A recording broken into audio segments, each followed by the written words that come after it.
अस्सलाम वालेकुम। Test of fusion देखने का आपका बहुत बहुत शुक्रिया।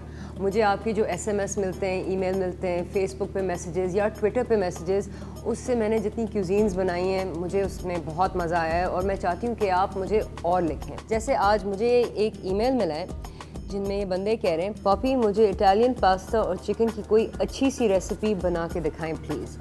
अच्छा, अब इटालियन खाना उनका तवज्जो जो होता है वो ताज़े जायकों पे होता है। आज जो मैंने जो रेसिपी सोची है वो एक स्पगेटी बेस्ड रेसिपी है। स्पगेटी इटालियंस के लिए जैसे हमारे लिए रोटी या चावल होता है, स्पगेटी उनके लिए वैसी है। तो आज जो मैंने सोचा है कि मैं एक चिकन डिश बनाऊं, जो मैं एक रोस्ट चिकन बनाऊं जिसमें मैं ताज़े हरे मसाले इस्तेमाल करूं, थोड़ी सी सब्जियों की खूबसूरती इस्तेमाल करूं और फिर स्पगेटी के साथ एक बहुत ही, मैं क्या बोलूँ, लजीज सॉस के साथ आपके लिए एक डिश तैयार करूँ। तो चलें जी, अब जाके मुर्गी और सब्जियां ख़रीद लेते हैं। अच्छा जी, तो आज मैं इटालियन पास्ता और चिकन बना रही हूँ और उसके लिए मैं सब्जियों की दुकान में आई हूँ क्योंकि इटालियन खाने में सबसे ज़्यादा तवज्जो ताज़ी अज्जा पे होता है, यानी ताज़े हरे मसाले, ताज़ी सब्जियाँ। तो आज जो मैं पास्ता और चिकन बना रही हूँ उसमें उसके साथ मैं थोड़ी सी पार्सली इस्तेमाल करूँगी, थोड़ी सी तुलसी या नाज़बू या बैज़ल अगर आप जानें उस तरह। और क्योंकि यहाँ चाइव्स नहीं मिलती हैं तो मैं ये हरा लहसुन मैं उठा के लेके जाऊँगी और इसके पत्ते मैं इस्तेमाल करूँगी और ऊपर वाला हिस्सा मैं रख लूँगी किसी और दिन के लिए। अच्छा, एक और चीज़ जो इटालियन खाने में जाती हैं वो है मशरूम्स, जो हम अपने नॉर्दर्न रीजन में तारे बुलाते हैं, लेकिन मशरूम्स अब सब लोग जानते हैं। ये बहुत ही मज़ेदार चीज़ हैं और इटालियन खाने में एक वाहिद अज्जा है। और इसके साथ यहाँ ये छोटे टमाटर मिलेंगे जो मैं अपने साथ लेके जाऊँगी क्योंकि ये डेकोरेशन में बहुत ही खूबसूरत लगेंगे। अच्छा जी, तो ये मैंने अपनी सब्जियाँ उठा ली, हरे मसाले उठा लिए। अब मैं जाके K&N से चिकन उठाऊँगी और वापस किचन में पहुँच के खाना पकाऊँगी।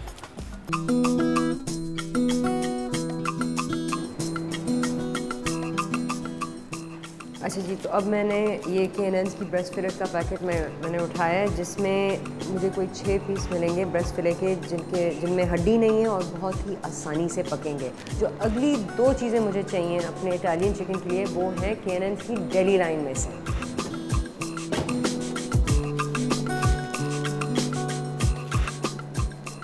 अच्छा जी, अब मैंने उठाए हैं मोर्टाडेला स्लाइसेस और पेपरोनी स्लाइसेस।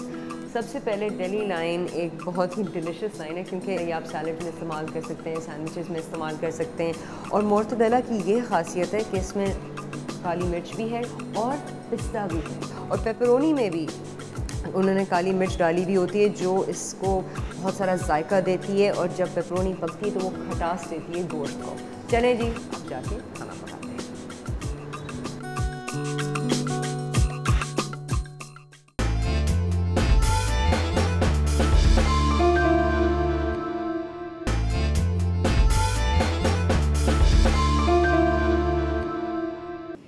अच्छा, ये जो अब इटालियन चिकन हम पहले बनाएंगे इसको 2 हिस्सों में बनाते हैं।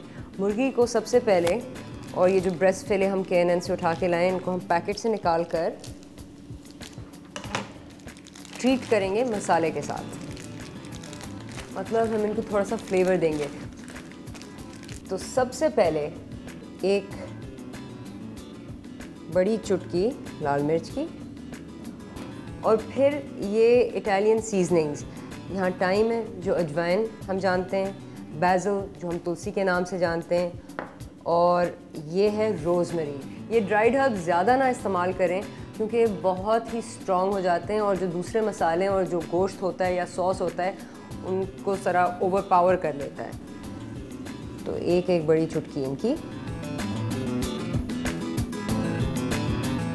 और फिर आखिर में नमक 2 बड़ी चुटकियाँ मुर्गी के ऊपर छिड़कते हैं।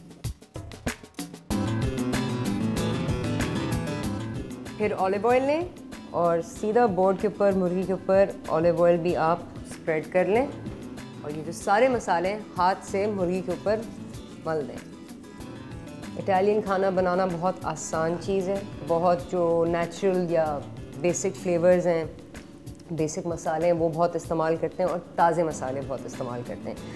अब ब्रेस्ट फिले तैयार हैं, हमने अब इनको थोड़ा सा हल्का तलना है। फ्राइंग पैन को तेज़ आंच पे रखते हैं और 3 टेबलस्पून जैतून के तेल को फ्राइंग पैन में डाल दें। तो जैसे तेल गर्म हो जाए मुर्गी को शामिल करें। आपने मुर्गी को एक तरफ 2 मिनट के लिए सिर्फ तलना है। 2 मिनट तल के पलट दें।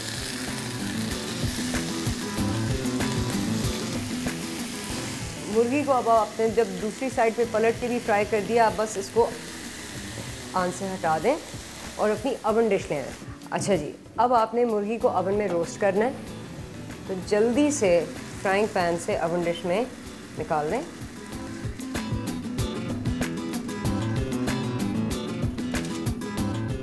और जो भी तेल रह गए वो फ्राइंग पैन से निकाल के ओवन डिश में उनको भी शामिल कर दें। अब जाएंगे इनमें मशरूम्स, जो आप साइड्स पे डाल दें इस तरह। फिर यहाँ है मेरे पास थोड़ी सी हरी लहसुन, ये भी मैं चॉप नहीं कर रही हूँ, मैं सिर्फ मुर्गी के ऊपर इसको सेट कर रही हूँ क्योंकि इसके जो जायके हैं वो मुर्गी में जज्ब हो जाएंगे। फिर जी आप थोड़ी सी प्याज लेके साइड्स पे मशरूम्स के साथ सजा दें।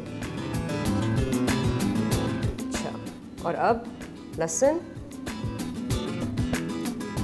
4-5 दाने लेके इनको भी साइड्स पे सजा दें। और आखिर आधे नींबू का जूस इसके ऊपर छिड़क दें। फिर आखिर में मेरे पास यहाँ है चेडर चीज़, जो मैंने टीन से निकाल के ग्रेट की है। ज़ाहिर सी बात है, अगर आपको ताज़ी या फ्रेश चेडर चीज़ मिले आप ज़रूर वो इस्तेमाल करें। और ये पकाते वक्त इम्पॉर्टेंट है क्योंकि मैं पार्मेजान इस वक्त नहीं इस्तेमाल करूँगी क्योंकि पार्मेजान बिल्कुल जज्ब हो जाएगी इसमें। चेडर एक तह बना देगी मुर्गी के ऊपर जिससे बहुत जायका मिलेगा मुर्गी को। तो थोड़ा सा चेडर इस वक्त आप चिकन के हर पीस के ऊपर डाल दें।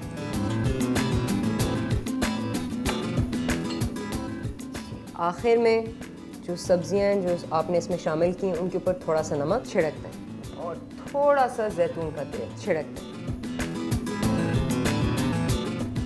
मुझे एक और चीज़ डालनी है और वो है K&N's की डेली लाइन से पेपरोनी स्लाइसेस और मोर्टाडेला स्लाइसेस।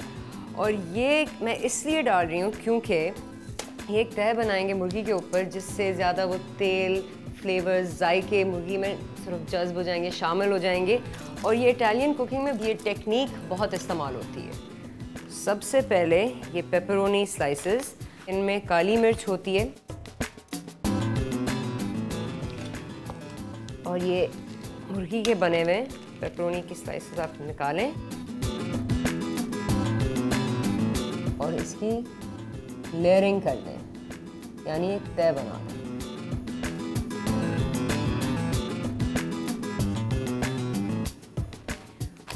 अच्छा, और ये जो मोर्टाडेला स्लाइसेस हैं ये भी बहुत मज़ेदार हैं। इनमें एक तो पिस्ते और काली मिर्च भी है। और ये पेपरोनी और मोर्टाडेला दोनों पिज़्ज़ा जो एक और इटालियन डिश है उनके लिए भी बहुत मज़ेदार होते हैं। आप फ्रेंच कुकिंग जब करते हैं उसमें बहुत इस्तेमाल हो सकते हैं। मोर्टाडेला का आप एक बड़ा बड़ा स्लाइस हर पीस के ऊपर सेट कर दें।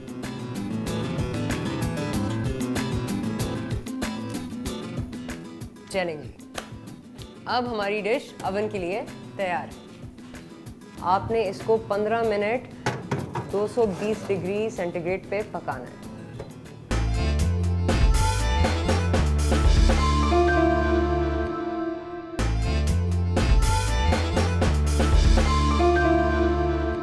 पास्ता के लिए अब सबसे पहले पानी को उबालें और एक चीज़ ज़रूर याद रखें कि पास्ता को बहुत सारे पानी में उबालना चाहिए वरना वो चिपक जाती है और ये बहुत गलत काम होता है। पानी में आप 3 चुटकियाँ नमक की डाल दें क्योंकि इससे पास्ता अलग हो जाएगा। चलिए, जब तक ये पानी उबलता है हम सॉस के लिए जो चीज़ें उनको तैयार कर देते हैं। और उसमें मैं आज डाल रही हूँ 4 दाने लहसुन, पार्सली, थोड़ा सा हरा लहसुन और तुलसी। हरे लहसुन को आप बारीक चॉप कर दें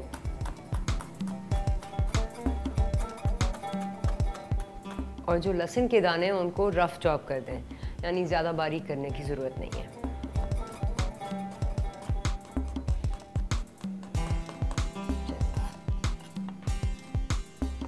तुलसी है उसको उसके लंबे लंबे स्ट्रिप कर दें और जो पार्सली है उसको बारीक चॉप कर दें।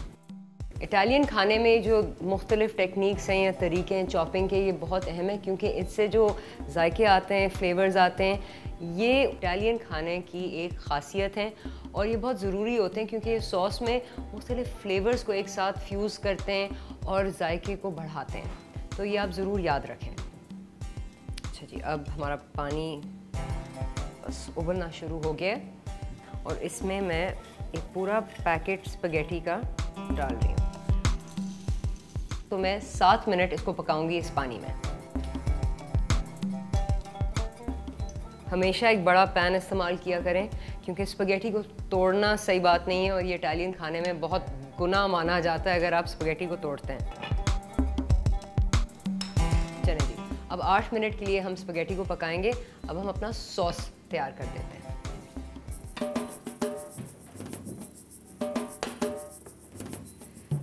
सबसे पहले आप अपने पैन को तेज़ आंच पे रखें और फिर जो बॉर्डेलेज़े सॉस, जो मैं सॉस बना रही हूँ आज, उसकी जो ख़ास चीज़ है मक्खन, आप आधा पैट मक्खन का शामिल करते हैं पैन में।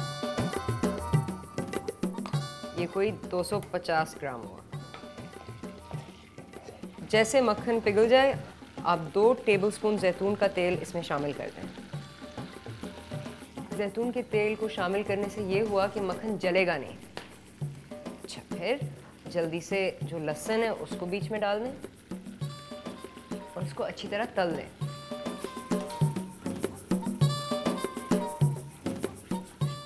आप लहसुन को 2-3 मिनट तल कर जो हरा लहसुन है और पार्सली है उसको पैन में शामिल कर दें। तुलसी को बिल्कुल आखिर तक रखें क्योंकि तुलसी वरना काली हो जाती है।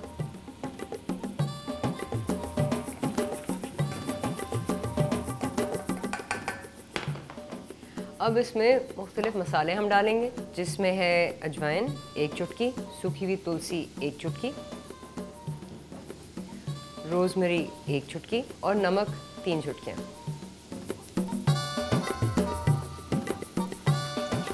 इसको अच्छी तरह मिक्स कर लें और जब आपकी पार्सली का रंग गहरा हरा होना शुरू हो जाता है, इसको 2 और मिनट फ्राई करें और फिर तुलसी को बीच में शामिल कर दें।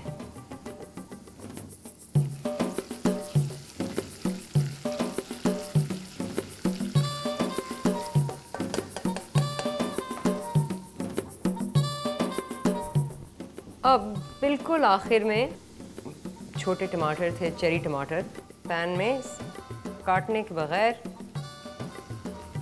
एक साथ शामिल कर दें।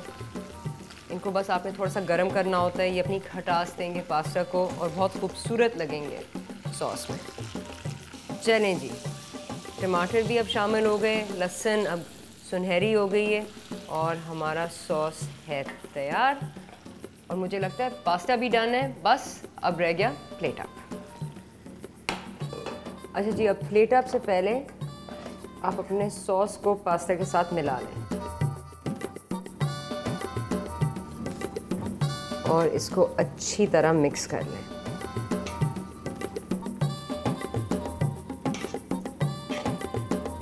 ऊपर से थोड़ा सा नमक छिड़क दें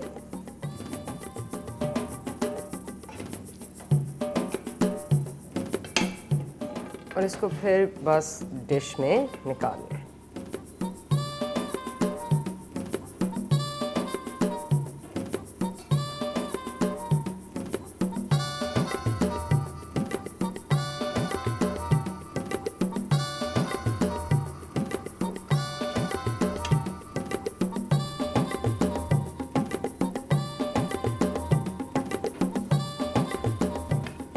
ये लें जी, डन।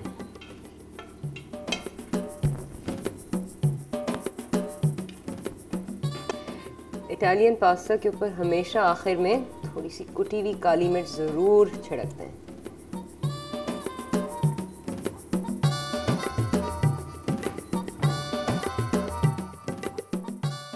और सबसे अहम चीज़ पार्मेजान चीज़। अगर आपको पार्मेजान ना मिले आप चेडर इस्तेमाल कर लें।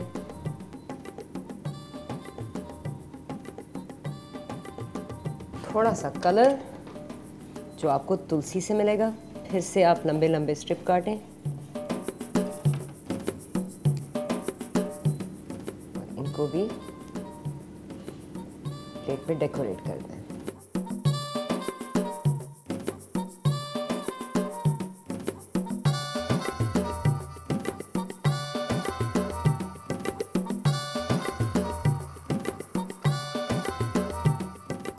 चलें जी, अब पास्ता ट्राई करने का टाइम। पास्ता और एक पीस चिकन भी साइड पे। मशरूम भी उठा लेते हैं।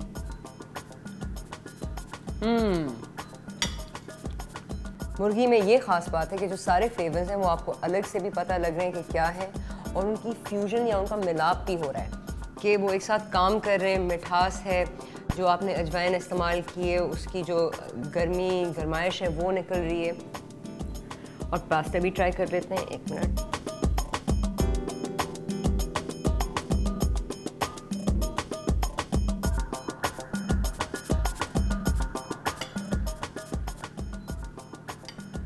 फिर से सबसे मज़े की ये बात है कि सारी चीज़ें एक साथ काम कर रही हैं।